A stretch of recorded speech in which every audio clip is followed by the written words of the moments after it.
नमस्कार मित्रांनो, जय महाराष्ट्र। परभणीच्या राजकारणातून एक मोठी आणि महत्त्वाची राजकीय बातमी समोर आली आहे। शिवसेना शिंदे गटाच्या दलित आघाडीचे जिल्हा प्रमुख अमित भालेराव यांनी शिवसेना उद्धव बाळासाहेब ठाकरे पक्षात प्रवेश केल्याची माहिती या ठिकाणी समोर येत आहे। अमित भालेराव हे शिंदे गटाच्या दलित आघाडीमध्ये जिल्हा प्रमुख म्हणून जबाबदारी सांभाळत होते। त्यामुळे त्यांच्या ठाकरे गटातील प्रवेशामुळे परभणी जिल्ह्यातील राजकीय वर्तुळात चर्चेला उधाण आलं आहे।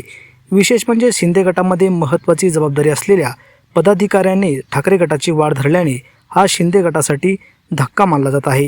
या पक्षप्रवेशामुळे शिवसेना उद्धव बाळासाहेब ठाकरे पक्षाला परभणी जिल्ह्यात संघटनात्मक पातळीवर नवे बळ मिळण्याची शक्यता व्यक्त केली जात आहे। ठाकरे गटाकडून आगामी काळात संघटना मजबूत करण्यासाठी प्रयत्न सुरू असताना अमित भालेराव यांचा प्रवेश महत्त्वाचा मानला जात आहे।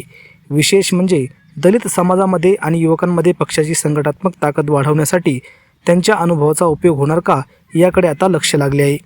दरम्यान परभणी जिल्ह्यात गेल्या काही काळापासून विविध राजकीय पक्षाकडून संघटन मजबूत करण्यासाठी प्रयत्न सुरू आहेत। अशाच परिस्थितीत शिंदे गटाच्या दलित आघाडीतील जिल्हा प्रमुखच ठाकरे गटात गेल्याने स्थानिक राजकारणात त्याचे पडसाद उमटण्याची शक्यता आहे।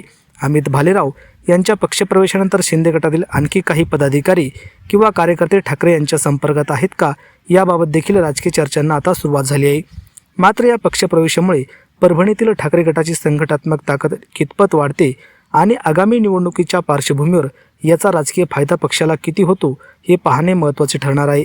एकंदरीतच परभणीत शिंदे गटाला धक्का देत दलित आघाडीचे जिल्हा प्रमुख अमित भालेराव यांनी ठाकरे गटाची वाढ धरल्याने परभणीच्या राजकारणात नव्या चर्चेला सुरुवात झाली आहे।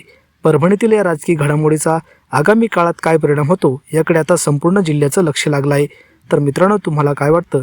तुमच्या प्रतिक्रिया कमेंट बॉक्समध्ये नक्की व्यक्त करा। तुम्ही जर उद्धव ठाकरेंचे समर्थक असाल तर चॅनलला सबस्क्राईब करायला विसरू नका। धन्यवाद। जय महाराष्ट्र।